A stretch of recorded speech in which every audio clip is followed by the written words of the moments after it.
Hey guys, my name is Alfie Evans, and today I'm going to react to Wickedbinge Dreamworks Villains Weak to Powerful by Wickedbinge. So without further ado, let's get into it. It simply can't be overstated that when it comes to fun and fascinating bad guys, Dreamworks easily rivals Disney. The studio is filled with awesome villains. Now, we've already figured out who's the most evil, as well as who had the most gruesome death. Still, one question remains, something that we're sure many of you have been asking yourselves. After all, the only thing more important than a villain's evilness is the power that they wield. I come in peace, and you no harm, and you all will die. But at the end of the day, who is the most powerful? I'm Kyle with Wicked Binge, and this is DreamWorks Villains, Weak to Powerful. Now, when focusing on a villain's power level, we're going to weigh in several different factors. Strength and magical powers or special abilities are undoubtedly important. But in addition to that, we're also going to consider a villain's intelligence and how much influence that they may have over others due to their status. Lastly, what resources do they have and could therefore be used in a battle? Anything from weapons, allies, or even pet dragons. And one last thing to note here is that we're only looking at DreamWorks villains that are either human or anthropomorphic characters. No completely animal characters or creatures, since we're pretty sure a giant dragon can outmatch most villains. We're also not going to include Sinbad's Eris because, come on, how many mortal villains can overpower or go toe-to-toe with an actual goddess? With all that said, let's dive right into our ranking. Naturally, we're going to start with our weakest villains and work our way up to the most powerful. Getting our gold medal of weakness is Queen Barb from Trolls World Tour. Being queen of the rocker trolls, Barb has a bunch of loyal followers ready to help carry out her goal of turning all other trolls into rock zombies. Having the mystic red string of rock as part of her guitar, she was nearly able to eradicate all different kinds of music except rock and take over the world. I can make us all one nation of trolls under rock. While she does have a bit of a temper that elicits fear, there really aren't too many examples of her being outright physically violent. However, we do see examples of her being fairly agile like many other trolls. We suppose it makes sense that she wouldn't do much combat and rely more on strategy, with her sweet guitar playing to get things done. After all, these are trolls and the conflict is over music. Still, without any obvious fighting skills or any strength or power beyond what we listed, we felt that we had to rank Barb as our weakest villain. For our silver medal of weakness, we're selecting General Mandible from the film Ants. The guy's in Ants, so yeah, in comparison to the rest of our list, he's definitely one of the weakest. Still, we'd like to take a moment to acknowledge the strength and power he does have and how it compares to an enemy of his size. We do have to rank his strength contextually. At the top of his career, General Mandible was the former leader of the Queen's army. Not only was he seen as one of the strongest ants, but he was also judged trustworthy enough by the Queen. For that, he nearly becomes Princess Bala's fiancé. While he can engage in combat himself, being a general, he doesn't have to get his hands dirty all too often. I am proud to send you into battle. Having manipulation and strategic skills, Mandible can order his men into doing his work for him, like when he has a few of his soldiers beat up Z's friend, Weaver.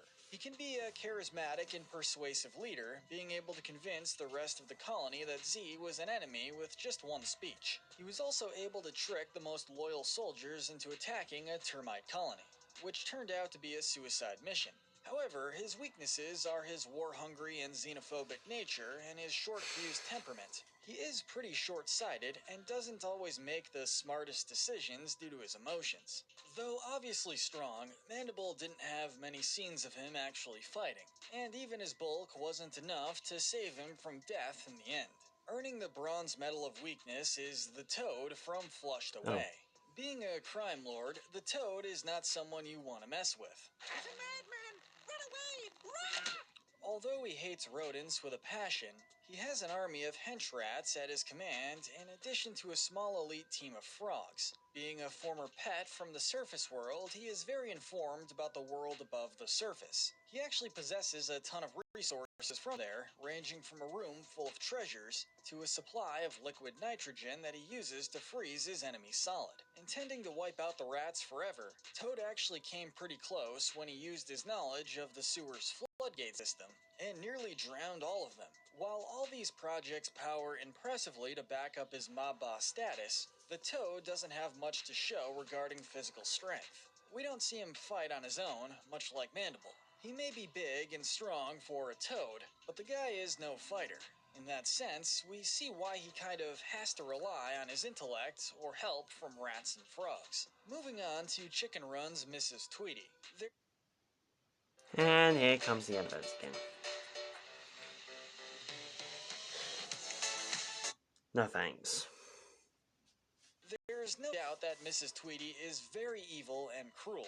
However, it's easy to wield power over your so-called prisoners when they're nothing but a bunch of literal chickens. Outside of this, Mrs. Tweety is very much an average human. She relies on her husband, Mr. Tweety, to build and fix the pie machine. Chickens go in, pies come out. Indeed, getting into the pie business was her idea. Still, we can't really see her as intelligent, especially considering how obvious she was when it came to the chicken's true nature. We also have nothing much to say about her actual combat skills or show of strength, aside from her kicking her husband. We are, however, giving her a few bonus points for the durability and resilience she showed once she discovered the chicken's plot. She wielded the hatchet frighteningly well, nearly pulled the chicken's plane out of the sky. Mrs. Tweety can be a genuine threat when she wants to be, although going toe-to-toe with chickens isn't much of an accomplishment in the real world. But managing to hang on to a plane even after being knocked into a billboard is definitely one. For our next weakest, we've selected Humpty Dumpty. Humpty makes it this far up solely based on his intelligence. We see throughout the film that Humpty is not only a bit of an inventor, he is also a total manipulator as he plots to enact revenge on his former friend, Puss in Boots. But let's talk about Because this he left him on the friendship for a bridge. second. Although Humpty was resourceful from a young age, he still needed a partner to get anywhere in life. Puss pretty much acts as the brawn while Humpty was the brains. Even years later, he would still need the help of Puss, Kitty Softpaws, and the duo of Jack and Jill to get the magic beans, steal the golden goose, and successfully pull off his double-cross plot. You set me up. Oh yeah, set you up, of course. He may be the brains of the operation, but he's unable to work alone successfully. He isn't known to be strong physically. He doesn't have much in terms of durability either, considering he's, well, an egg. Although we can acknowledge that he still has valuable skills, his lack of independent strength or power prevents him from being ranked any higher. Mr. Peabody and Sherman's Mrs. Grunion is next on our list. Strength-wise, she isn't very impressive. Although she is a bigger woman, she doesn't seem to be very strong or skilled, and we never see her fight. So what places her this high up our list? Simply put, her power comes from her influence over others. As a social worker, her word, no matter how biased it may be, does hold quite a bit of weight. This boy is coming with me. After all, she was nearly able to get Sherman taken away from Mr. Peabody. She was also able to briefly convince Animal Control to take Mr. Peabody away to be euthanized. It's a very real-world sort of power, despite her character being so over the top. So we had to give that power the credit it's due. But, like we said, that's basically the only power she has, so we can't rank her any higher. Our following entry is actually a tie. We have the Verminator from Over the Hedge, and Victor Quartermain from Wallace and Gromit, Curse of the Were-Rabbit. Although two very different characters with different strengths and weaknesses, one thing ties these two together. Buff They're animals. both seen as respected hunters and exterminators. Yeah. Verminator is a bit more tech-savvy, relying on his Vermtech training and gear to capture pests, while Quartermain, on the other hand, only depends on his trusty gun, Yeah. as well as his marksmanship. It's off to bunny heaven for you, big ears. Being experts You have in to their have a good field, aim if you they're want to also use a gun. decently respected. Quartermain is even able to convince the townspeople to let him kill the were-rabbit and do it his way. The Verminator doesn't have quite that level of influence. What he does have is access to the Depelter Turbo, which is nothing to sneeze at. Unfortunately, while somewhat intelligent and respected, these guys don't have much outside of their gear and can easily be outsmarted or taken down physically. Next is Dr. Zara from Abominable. Dr. Zara is a poacher as well as a zoologist. Naturally, she has access to plenty of gear like tranquilizer darts and snowmobiles to aid her goal of capturing the elusive Yeti. Dr. Zara has good hunting skills and knows how to use various weapons and devices in her hunt. She can also be pretty manipulative, making others believe that she is good. This allows Dr. Zara to use them until she's gotten everything that is needed from them, like what she did with Mr. Burnish. Although she is cunning, we don't feel she's powerful enough to be ranked any higher. You are never going to escape again. She lacks physical strength and always needs Everest and her snowmobile to do any significant damage. She doesn't have a whole lot to help counter that weakness. Moving on, we have another Trolls villain, Chef. Being a former celebrity, Chef already had a ton of influence. She was able to convince the Bergens that only eating her specially prepared troll dishes could make them happy, launching herself into the position of Keeper of Happiness. Enjoy a taste of true happiness. Additionally, she's obviously much physically stronger than the trolls. She can also be crafty and could manipulate a troll, Creek, into betraying his friends. Unfortunately, she doesn't have too much else to her arsenal other than her cooking and manipulation. Compared to other Bergen, she also seems to be about average in terms of strength and durability. While she was a worthy and certainly evil foe, she's still just a sneaky chef at the end of the day. We've finally come to our first and weakest Shrek villain, Lord Farquaad. Being the lord of an entire kingdom, you would think that would I'm quite push shocked. Farquaad even higher up our list. We considered that, Oh, given we all don't the seem to knights that he fight. had at his command. But the force of numbers really is all that Farquaad has. There's a reason why most people see this guy as a complete joke compared to other Shrek villains. Though strong enough to evict most of the fairy tale characters, his knights are no real match against creatures like Shrek or Dragon. As for Farquaad himself, forget about it. Ignore the guy's height, he still isn't a fighter, and isn't seen doing anything physically impressive. Unlike other Dreamworks villains who can counterbalance their lack of strength with intelligence or manipulation skills, Farquaad doesn't exactly have those either. Heck, his brightest idea, deciding to marry a princess in order to become king, wasn't even his idea. It was the magic mirrors. So yeah, if it weren't for the small amount of influence he has as a lord to command an army of knights to threaten people, this guy would be at the very bottom. So be grateful for your title, Lord Farquaad. Now we have one of our more unique villains, Dave the Octopus, also known as Dr. Octavius Brine. Dave's mission was to regain his star status by making all penguins ugly and monstrous. He did this to ensure they couldn't outshine him with their cuteness. You wouldn't think an octopus would be so successful with such a crazy plan, but he actually manages to be a threat. Nicholas, cage them. Like all octopi, Dave can disguise himself by changing his skin color and molding his boneless body into different shapes. He was flexible enough to successfully squeeze himself into a vending machine to capture the penguins. Along with having the average strength and above average intelligence of an octopus, Dave also has an army of dozens of other squids at his beck and call. He has his own submarine lair and is also the inventor of the Medusa Serum. This green liquid mutates organisms into their hideous selves. His abilities, alongside his intelligence, are what rank him this high. Not too bad for a mad scientist octopus. Next is a Madagascar villain, Makunga. Now yes, he is a lion and is likely just as strong as a lion. We acknowledge that he's strong, compared to a human that is. But considering that every time he fought against Zuba, he lost, and lost badly, we can guess that he's most likely weaker than a lot of other lions. He also lost a battle against Nana, who, according to the DVD commentary, brought him back to New York in a kitty cage. If the guy can't even stand up to an admittedly pretty badass old lady, what chance does he stand against an alpha lion? Still, we can assume that Makunga was still strong enough to pass his own rite of passage as a cub. He's also able to command Tsitsi, a much stronger lion, and briefly gains control of the Pride when he takes the title of Alpha. It's also implied that Makunga is cunning and more intelligent than most of the other animals in that he was able to manipulate Alex into a fight he couldn't hope to win. Unfortunately, that's where his intelligence ends, since when it came to leading the Pride through the crisis of a drought, he was incompetent at best, and very quickly lost support. Simply put, while Makunga may still be a lion, he's nowhere near the fiercest cat in the savannah. Next up, we have Francis E. Francis.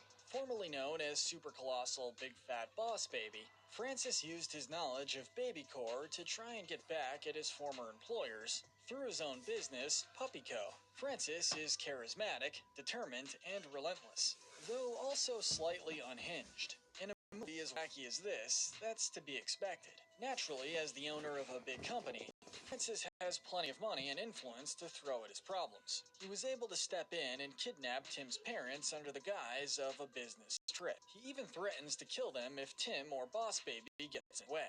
Francis also has Eugene, a right-hand man that uses his great physical strength to essentially take care of all Francis' dirty work or combat missions. That's not to say Francis is useless on his own, though. He was, after all, able to manipulate and trick Tim and Boss Baby into bringing in the formula he would need to create his forever puppies. Unfortunately, he still isn't too strong physically, given that Boss Baby was still able to eventually overpower him during their little sword fight. Although we can't call him completely weak either, given that he's still an adult man. Nothing is going to get in the way of my vengeance. Many people like to say that CEOs are untouchable due to the power that they have. And while we wouldn't go that far, we would say that Francis is still fairly powerful. As far as we're concerned, Prince Charming is easily anything but charming, though still manages to be just charming enough to use his power. Yeah, Although one he has his bastard. mother and her magic as a good backup, Charming isn't completely reliant on her. After all, he was able to survive blistering winds and scorching deserts on his way to rescue Fiona. We never really see him fight, but we do know he has a sword and probably knows how to use it, and he seems to be in good shape overall. Additionally, he was briefly able to recruit a whole army of fairy tale villains who were much stronger than him to fight for him in the third movie, easily convincing them to team up and follow his lead. To a happily ever after! He was even able to charm Rapunzel. While this wicked team-up didn't last, it's still worth acknowledging, given that Charming and the fairy tale villains had enough power as a group to temporarily take over Far Far Away and capture Shrek. Unfortunately for him, when it's a one-on-one fight, he's still totally outmatched against everyone's favorite ogre. We can't knock him too much for this, though, given that Shrek is probably stronger than most people. In biblical times, Ramses II was one of the cruelest pharaohs around, and all for the sake of not being the weakest link in the bloodline. As the leader of Egypt, he had unlimited political power and certainly wasn't shy about using it. Ramses had hundreds of guards at his disposal, as well as two so-called royal sorcerers. He had more than enough power to keep the Hebrew slaves from escaping or fighting back. Although he eventually agreed to free the slaves, he likely would have murdered them all with his army if not for God stepping in, closing the path created by Moses and drowning most of Ramses' men. Though we never really see him fight as an individual, it can also be assumed that he's much stronger than someone like Farquaad, being more fit than your average royal living a cushy lifestyle. It's hard to say how he would do in an actual one-on-one fight, but his status as a pharaoh is more than enough to place him high on our list. Of course, we also have the mob boss of the Deep Blue Sea, Don Lino. So yeah, sharks, especially great white sharks, are pretty powerful. They've got strong jaws as well as strength and speed. As such, most creatures, both in and outside the ocean, are gonna have a hard time competing against one. Additionally, this guy's got a mob on his side, with all of its members also being sharks and being completely loyal to their don, even if they're also somewhat cowardly. Huh? What do I can't see it?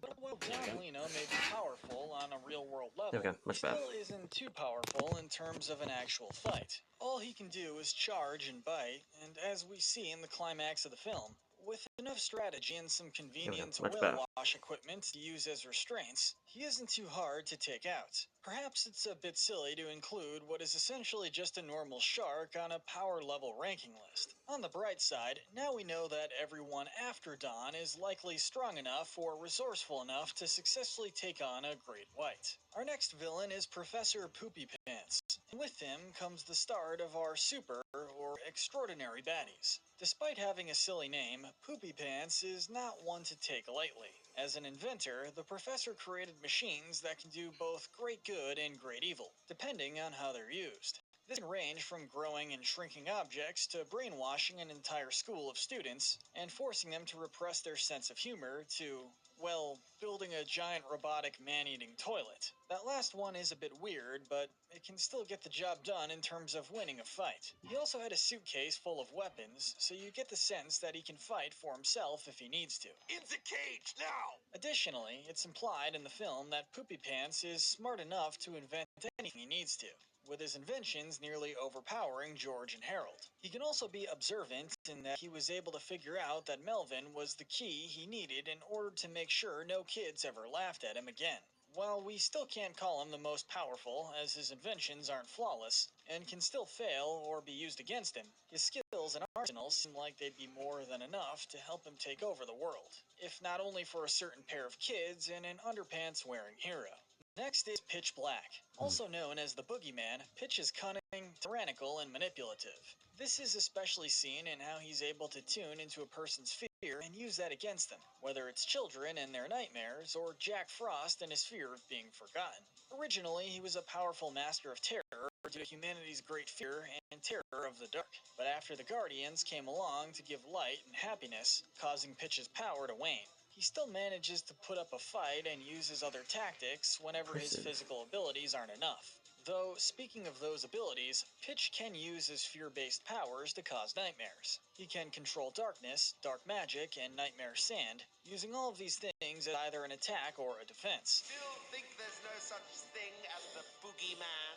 Unfortunately, as powerful as these abilities are, they can also be used against Pitch. We see this at the end of the film when Pitch is ultimately attacked and dragged away by his own fears. Additionally, once children completely stop fearing Pitch, he's unable to do much against them, making him significantly weaker. As big of a flaw as this is, hence why we had to put him outside of our top 10, we all know that it's impossible to completely get rid of fear. By that logic, Pitch will always have a bit of power in the tank. We also felt that we couldn't ignore how strong and nearly unstoppable he was at his peak. Animal control extraordinaire Chantal Dubois also gets a spot next. Though she may not seem like a traditional superpowered villain, this lady is just crazy powerful. In her pursuit of the Madagascar gang, we can see her smash through multiple walls in a row, slide through oil slicks without getting harmed, dodge bananas being shot at her, and even manages to lasso Melman. She's able to break out of jail with ease and manages to stay on the gang's tail all across Europe. Simply put, she is extremely strong, durable, and stealthy, being utterly ruthless and relentless when it comes to her job. She is an excellent marksman with her tranquilizer darts, can track an animal's scent at any distance, and is even able to heal her injured men via inspirational singing. We also have to acknowledge her kill record and her accomplishment of having the heads of nearly every animal species on her wall, with a lion's head being the only one missing. We even hear her claim that she strangled her first parrot, flushed her first goldfish, and punched her first snake when she was 7 years old. The fact that she's just a human, yet still able to be a legitimate threat to animals as strong as a hippo and lion, just speaks She's to a how powerful psychopath she to animals. truly is. She is powerful enough to be the only ordinary, or dragonless human that makes it into our top 10 most powerful. Taking the runner-up spot in terms of powerful Shrek villains, we have Rumpelstiltskin. Thanks to a twisted deal, Rumple was able to be much more powerful and more threatening than his original fairy tale counterpart. Rumple is a trickster, and it's through these tricks and deals that he's able to tap into his unique source of magic. Like many of our previously listed villains, he can also be a manipulator, able to think ahead and usually outsmarts others before they can outsmart him. Your kids don't exist. In the alternate reality where Shrek had never been born, Rumpel also had access to an army of powerful witches, as well as an alliance with the Pied Piper. He used them to capture nearly all of the ogres and gain control over the citizens of Far Far Away. What keeps him from being placed any higher is the fact that he can't really physically fight on his own due to his size. Given that he doesn't have his witch army in the canon reality, this makes him much less of a threat. He's also only able to tap into his magic through a contract, and if a person doesn't sign, Rumpel's just out of luck. While having power in certain circumstances is still better than having no power at all, it's this catalyst that keeps him from the very top. Finally, we get to a Kung Fu Panda villain with Lord Shen. This bird is fierce. While he may not be respectful of Kung Fu, he certainly uses it. He's an excellent fighter and swordsman, often using swords or hidden blades against his opponents. As a peacock, he's also quite agile and able to use his tail feathers to help him glide. Adding to his power is his access to a whole army of wolves, which he was able to use to wipe out nearly all pandas. As if that wasn't enough, Shen also invented the cannon, which he was able to use to kill Master Rhino and severely injure Po as well as the Furious Five. It's likely that he could have used these cannons and his army to conquer all of China, had it not been for Po and the other masters fighting back. Although a strong adversary, compared to other villains both within and outside of his franchise, Shen doesn't have any special or mystical abilities to boost his combat ability. His cannons aren't unbeatable, as they can be destroyed with the right aim. Although Shen's skills as a physical fighter are great, it's his outside resources alongside his PTSD that had Po struggling to defeat him, not because Shen was a particularly powerful or skilled fighter. As such, we felt we couldn't place him any higher. Moving on, we have the self-proclaimed dragon god Drago Blutwist. Drago is a warlord who seeks revenge on all dragons by conquering them, claiming that he should be the only one able to control them. With someone as megalomaniacal and hateful as he, it's no surprise that he tends to rely on brute strength and leadership through fear. We will take down their alpha. Along with his Bewilderbeast and an army of both men and submissive dragons, Drago uses a bullhook as his main weapon. He's a decent fighter on his own, and even shows a bit of intelligence as he knows how to deceive others. He also dons a fireproof cape made out of dragon scales, protecting him from burns. It should also be noted that while he may rely on his Bewilderbeast's alpha status to help him keep control over his dragons, Drago still knows how to control dragons without it. Again, he mostly uses brute force and torture instead of any other technique Hiccup discovered. Although he may seem undefeatable, he isn't without his own weaknesses. For one, while he claimed whoever controls the alpha controls them all, it's still possible for some dragons to resist the alpha's control or even break out of its control like Toothless. Additionally, for all his previous boasting about how he has great strength and skill, it sure didn't stop him from drowning or losing control of his army. Like we mentioned earlier, Drago's cruel methods for controlling dragons are only effective up until a certain point. Once he does lose that control, he isn't able to do much to fight back.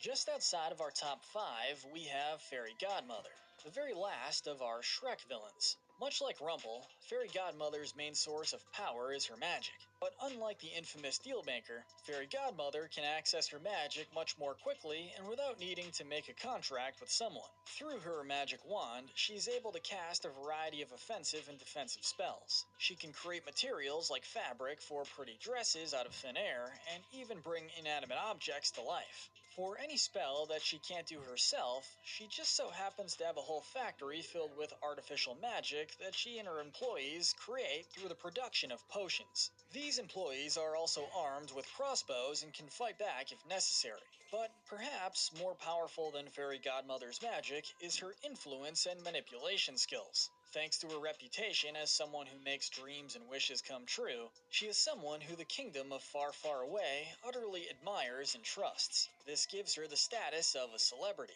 and all of the perks that come along with it. She's allowed to pretty much do whatever she wants, from threatening King Harold to convincing a bunch of knights that Shrek and his gang are bandits that need to be captured. As for anyone who doesn't trust her, or won't do as she says, well, she probably has a potion or two that can fix that. Given how often she forces people into falling in love, we're sure a brainwashing spell isn't too hard for Fairy Godmother. Ogres don't live happily ever after. It's kind of scary just how much power people give to her, as well as how much power she can create on her own, being clever enough to know how to use her magic effectively. Her only weakness, besides needing to rely on being clever and magical to win, Fairy Godmother isn't impervious to her own magic, as seen when a spell backfires on her, resulting in her death. Fifth place goes to Tai Lung, who was thought to be one of the most powerful fighters in all of China. Trained exclusively by Shifu, Tai Lung not only had a ton of skill and talent, but also a ton of rage. He never let that anger get the best of him, however, for the most part. He did lose his composure somewhat in his fight against Po.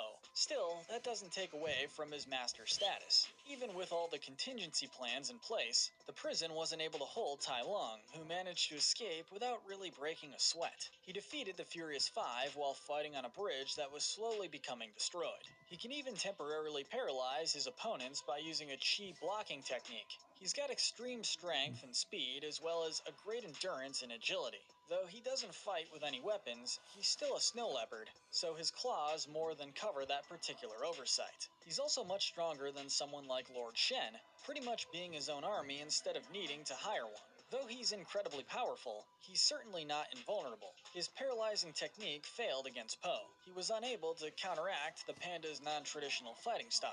Additionally, without any allies or armies of his own, he doesn't have much backing him up should physical means fail him. Although we're sure he can win most one-on-one fights, there are still a few villains that we think could overpower or overwhelm him. Following Tai Lung is our other How to Train Your Dragon villain, Grimmel the Grizzly, coming in at 4th place. With a goal of total dragon extermination, Grimmel comes as no surprise as the cruelest and most manipulative enemy that Hiccup and the rest of the dragon riders ever faced. As a dragon poacher, he naturally has expert hunting and trapping skills.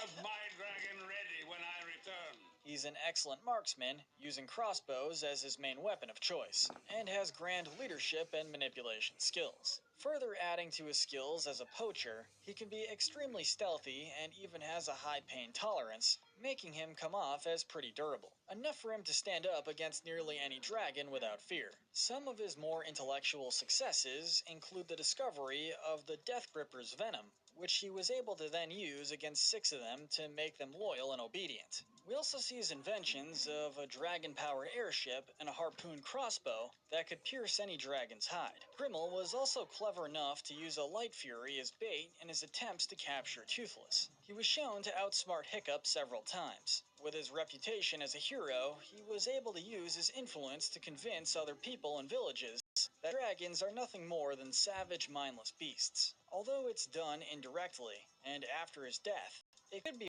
argued that Grimmel is the only successful Dreamworks villain, given that the people of Berk were still forced to give up their dragons. Really, his only weakness is that he's still just a human, and thus wasn't able to survive his final fall. He also seemed to have a hard time fighting Hiccup one-on-one, since Hiccup was able to kick him off the Light Fury's back. Still, his deadly combination of strategy, skill, reputation, cruelty, and weaponry was more than enough for us to rank Grimmel near the top. Our bronze medal of power is going to the intergalactic invader, Galaxar. So, yeah, of course, the guy with a giant spaceship and a bunch of giant robots was gonna make it pretty high up. Say what you want about Galaxar and how goofy he is, he has the power to back it all up. He was able to destroy his own home planet after all. His giant robots would make destroying pretty much anything fairly easy. While Susan was able to destroy one without much training, this was only because she had Insectosaurus and a collapsing bridge on her side, along with the cockroach taking out the robot's protective force field. Once he got his hands on the Quantonium, Galaxar was also able to create a whole army of clones. Granted, they could each be taken out with one hit or laser blast, and they were dumb as dirt. But hey, numbers count for something. But you don't actually think you're a match for me, do you? Especially since he could essentially create an infinite number of clones to replace any that were killed. We can't give Galaxar the top spot due to him being so weak on his own. Still, with how devastating his robots and army could be in the right circumstances, as well as how successful he was before he came to Earth, we had to give him the bronze. But taking the silver medal of power is none other than Hal Stewart, aka Titan. Although this guy may have not seemed like much at first, once he was accidentally given superpowers, he was able to show just how much damage he could do. Since he was given all the powers of Metro Man, he can, naturally, do everything Metro Man can do. I'm gonna be a hero! This includes super strength and speed, flight, and heat vision. He's also bulletproof and is able to bust through stone and metal with ease. With these powers, he can pretty much do whatever he wants, since only another person as powerful as Metro Man, who was implied to be invulnerable, can defeat him in a one-on-one fight. This means that, in a hypothetical Super Smash Bros.-esque battle between all the Dreamworks villains, he could stand up against those with supernatural abilities or even those with dragons. While Hal is indeed very powerful during his time as a villain,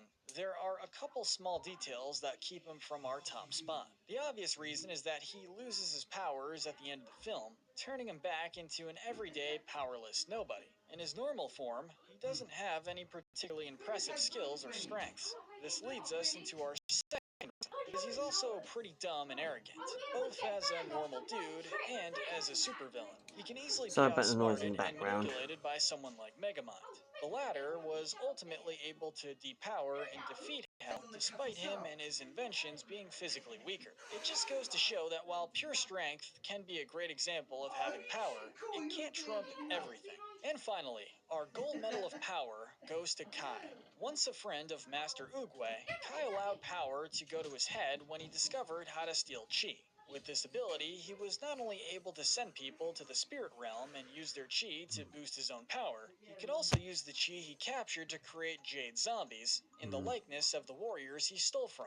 Kai is able to use these jumbles for both combat purposes and recon missions, since he has a telepathic link with them and can see and hear everything they can. As if this ability wasn't OP enough, it's said that even in his youth, Kai's skills as a warrior were enough to earn him the title of Warlord.